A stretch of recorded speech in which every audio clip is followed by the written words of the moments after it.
Field, they're going to go for 2. Let's go, man. Big series right here. We got to step it up. Back to him, Matt. Back to him, Matt. Back to him. They'll try and throw for it. A hit as he throws there, incomplete. I don't know about you, but I can't wait for a few years of 2-point tries and see what the data tells us, because a lot of teams want to throw the ball in this situation, this time unsuccessfully. I just wonder if maybe running the ball might be the way to go. With it moved up from the 3 to the 2, you would think maybe a few more attempts at running. I think stats over time may bear out that running the ball will at least be the equal of throwing it in that situation.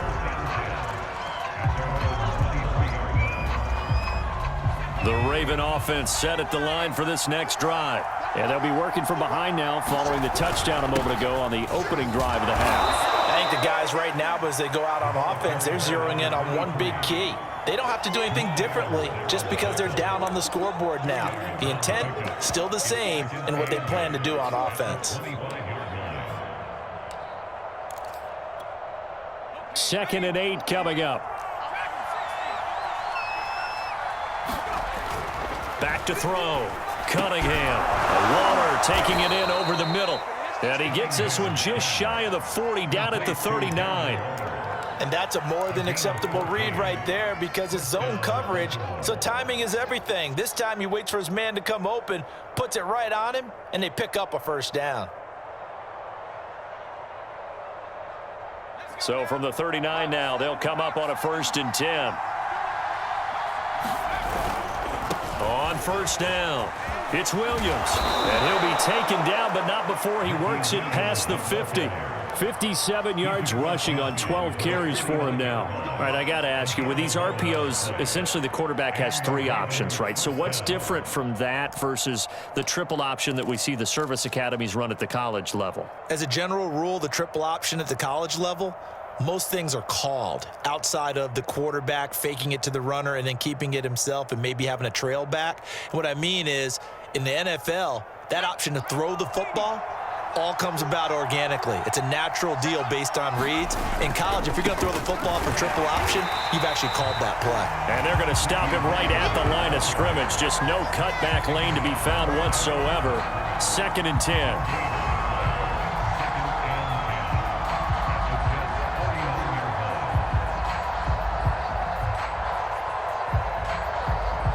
Third quarter of a tight football game as we come up on a 2nd and 10. Looking to throw. Cunningham. And that is incomplete. A lot of force bearing down on him there. He could not hang on. It's 3rd down. An important play right here, 3rd and 10. And I would expect pressure here. To throw on 3rd down. Cunningham. And he's got his tight end. That's Andrews. And that's going to be another 1st down as the tackle made at the Jets' 28. And that's well executed there on 3rd down. And I love the confidence that they had to let their tight end try and find some space in the middle of the field, right in their quarterback's line of vision. And QBs love to make that easy throw, and they hooked up there for a 1st down. They go back to the ground with Williams. And not a whole lot of room to operate there on the 1st down run. He gets maybe 3. Just not a whole lot of room to operate there on that carry. No, not at all. They did a really nice job staying in their proper places and not allowing any lanes to open up. Got a man. It's Darren Waller. And brought down, but not before they get it inside the 10 to the 7. And this has been a nice answer to the touchdown drive against them a few minutes ago because they've come out and reestablished the tempo. A nice throw there, and they're putting together a very strong drive as a response. They'll try and run. This is Williams. And that'll move him a little closer as he takes it from the 7 down to the 4-yard line. And, Brad, they went to a nickel defense, and that's a surprise this close to the goal line because ordinarily you use the back end of the end zone, the sidelines as extra defenders, and you want bigger people on the field to try and help against the run. They'll try and power it in with Juszczyk. And he is into the end zone for a Baltimore touchdown.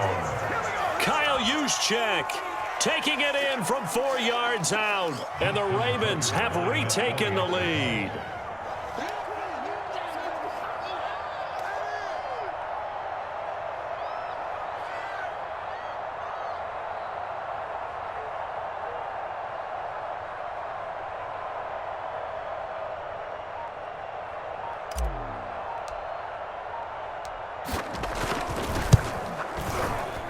this time, the extra point up and good. And that gives them a 3-point lead. Jets 13.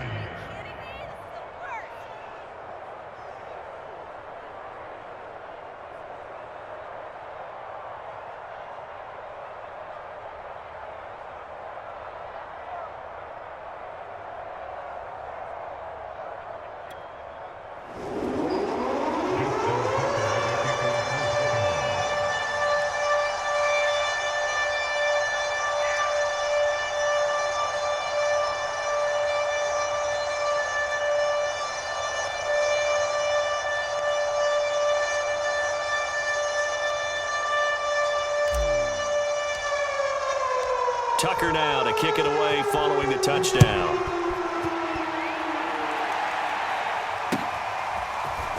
They'll elect to bring it out here from the end zone. And only able to get this to the 19, so probably should have opted for the touchback.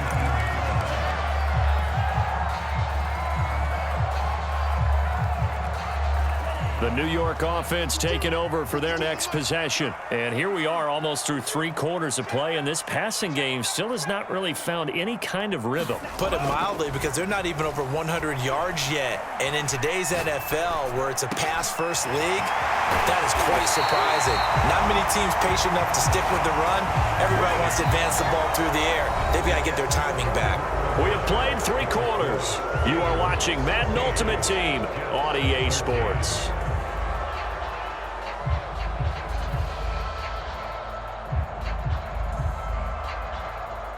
A big hitter to start the drive has him up near midfield here for 1st and 10. They'll try the left side. Vick. And a little spin cycle. Room to run now. And he gets this inside the 35-yard line.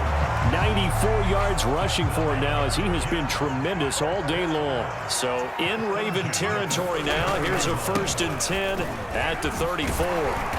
This will be a gain of about 8 to the 27-yard line. Boy, where would these guys be without his performance on the ground?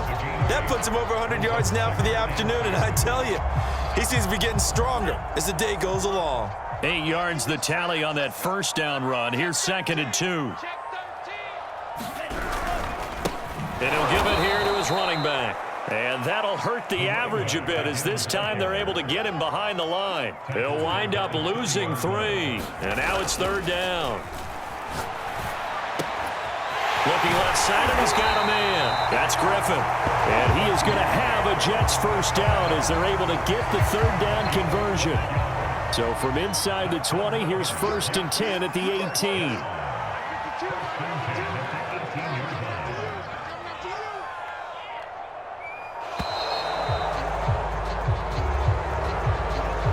Didn't seem in a rush. I guess they just didn't know where the play clock was. I think you're right about that, because there was no hurried movements there, right? No up-tempo at all. Clock just ran out. I think he was as surprised as maybe his bench was. They'll try the left side. Vick, and he'll get maybe a couple before he's taken down, as that will take us to the 2-minute warning. Give him a couple on the run there. It'll be 2nd and 13. So it's Jets football as we get you reset here. They face a 2nd down, but they are in field goal range. Rolling to his right. And he slides and covers up at the end, as he's going to be able to pick up decent yardage. It's a gain of 9 yards. And just like that, it's 3rd down. Back to throw. And he's got it. And he will have the 1st down before he's brought down at the 3. Now the Ravens going to use one of their timeouts. And they'll be disappointed to have to burn one there after giving up the 1st down.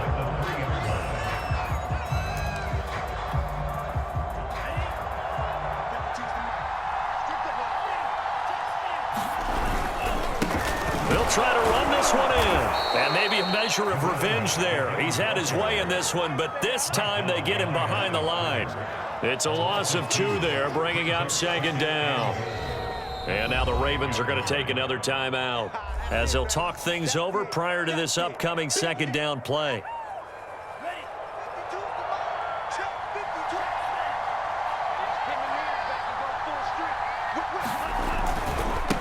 keep it on the ground. Vick.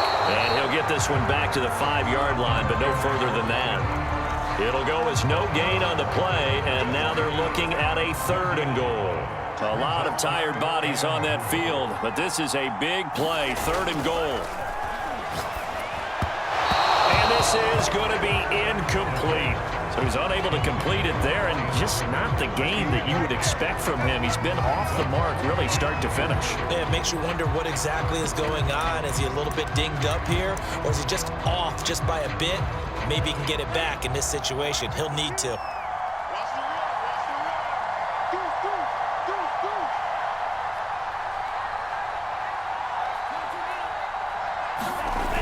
As expected, they're going for it to keep the drive alive. And he's going to be intercepted a 3rd time. Able to get there and pick it. And the Ravens have just about sewn up this football game. Just when you thought this game might be turned on its ear, a late interception pretty much going to seal the deal. Yeah, boy, talk about having your backs to the wall. This defense, they look like they were in danger of surrendering this lead, but they knew they needed that one play. And they got it right there, partner.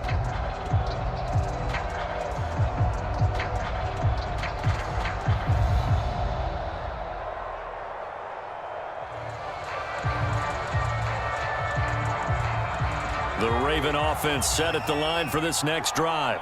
And 3 timeouts remaining here defensively, but really not much reason to use them at this point as this one is all but over. If they use the timeouts here, it's strictly for show. We got a plane to catch. The Jets are going to use the first of their timeouts as they'll stop the clock with 24 seconds to go in the game. They run it again with Williams. And he's going to have to protect the football and take his lumps here at this stage of the game as they stop him behind the line. Now the Jets going to use the second of their 3 timeouts as the clock will stop with an even 20 seconds left to go.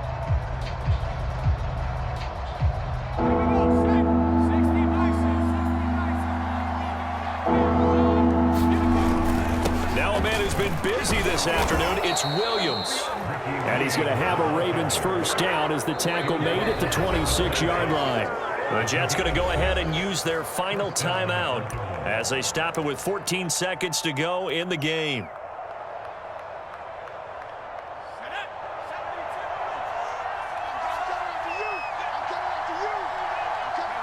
The Ravens taking a knee with victory seemingly in hand here.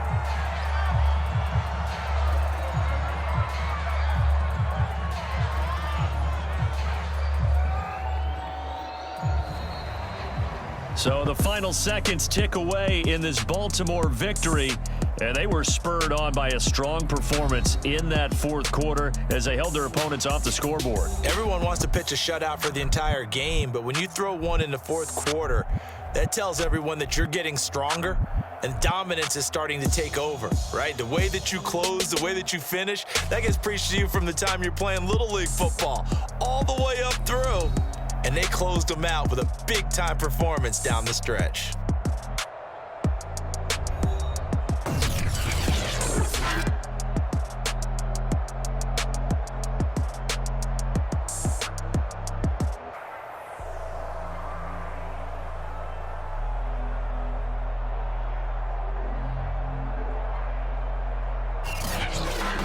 So that'll do it for us. For Charles Davis and all our crew, I'm Brandon Gaudin. You've been watching the NFL on EA Sports.